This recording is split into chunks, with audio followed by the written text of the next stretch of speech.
Kanpur police लगातार अपराधियों को सलाखों के पीछे पहुंचाने का कार्य कर रही है।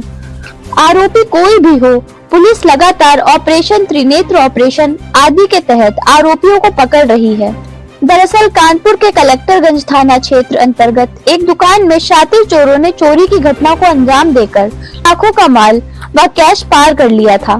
घटना की जानकारी जब पुलिस को मिली तो पुलिस कमिश्नर अखिल कुमार के निर्देश पर डीसीपी पूर्व श्रवण कुमार सिंह ने एक टीम गठित की, जिसमें कलेक्टरगंज थाना सर्विलांस टीम पुलिस ने कार्यवाही करते हुए 3 आरोपी सार्थक वर्मा, रवि कश्यप, सनी कटियार को कानपुर से वाराणसी के रास्ते से गिरफ्तार कर लिया है। डीसीपी पूर्वी श्रवण कुमार सिंह ने प्रेस वार्ता में बताया कि तीनों का आपराधिक इतिहास है। कानपुर के अलग अलग थानों में मुकदमा दर्ज है। इस घटना को भी इन तीनों ने बड़ी ही शातिराना तरीके से अंजाम दिया था।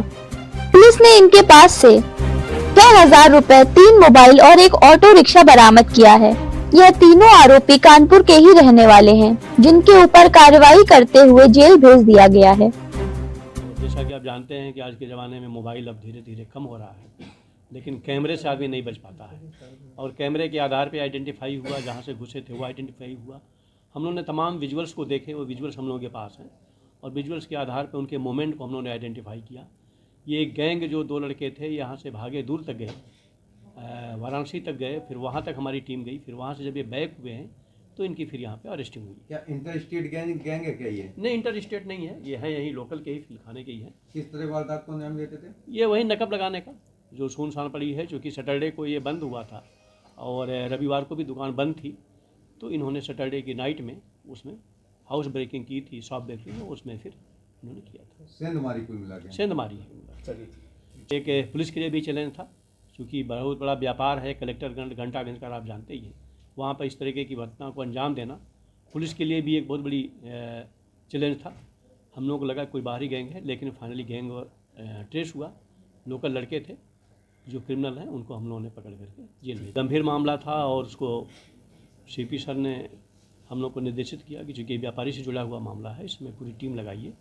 और हम लोगों ने पूरी टीम लगाई, सीसीटीवी फुटेज देखे, ऑपरेशन त्रिनेत्र के तहत हम लोगों को जो हेल्प मिली, जो मदद मिली, उससे एक एक्यूज को हम लोग आइडेंटिफाई किए, जो दुबला पतला था, जो एक छोटा सा छेद बना करके उसमें घुसा था। और फाइनली उसको जब हम लोगों ने आइडेंटिफाई किया तो उसको पकड़ा। उसके आधार पे 2 और एक्यूज जो बाहर थे, जो सीसीटीवी फुटेज में हम लोगों को दिखे, वो मिले। तो तीनों एक्यूज हम लोगों ने अरेस्ट किया। उनसे जो 60,000 रुपया था वो बरामद हुआ।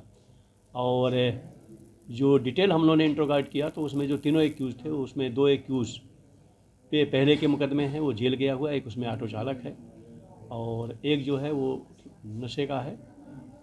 तीनों पे मुकदमे हैं और उनको जेल भेजा जा रहा है। उनसे 60,000 रुपये की बरामदगी हुई है। हम लोगों ने व्यापारी जो थे, जिनके साथ घटना हुई थी, उनको भी सामने रख करके उनसे डिटेल हमने कहा बातचीत करने के लिए। तो जो उन्होंने किया उसको उन्होंने संतुष्टि प्रकट की है और ये पूरी तरीके से केस का वर्कआउट हुआ है। इसमें हमारे डीसीपी, हमारे सीपी, हमारे इंस्पेक्टर ललित, सभी लोग लगी रही, सर्विलांस की पूरी टीम लगी रही और इस केस को बड़ी मेहनत से और कैमरों के आधार पे हमने वर्कआउट किया। गैंग में करीब कितने सदस्य रहे? गैंग में 3 थे, मैं कह रहा एकदम नए हैं। और इसमें एक ऑटो चालक है और एक लड़का है मोहल्ले का और एक और है। कुल 3 हैं और 2 मामले में जेल भी गए हैं और इनके और रिकॉर्ड को हम देख रहे हैं, लेकिन इनका जो बेसिक रिकॉर्ड मिला है वो इतना ही। ऑपरेशन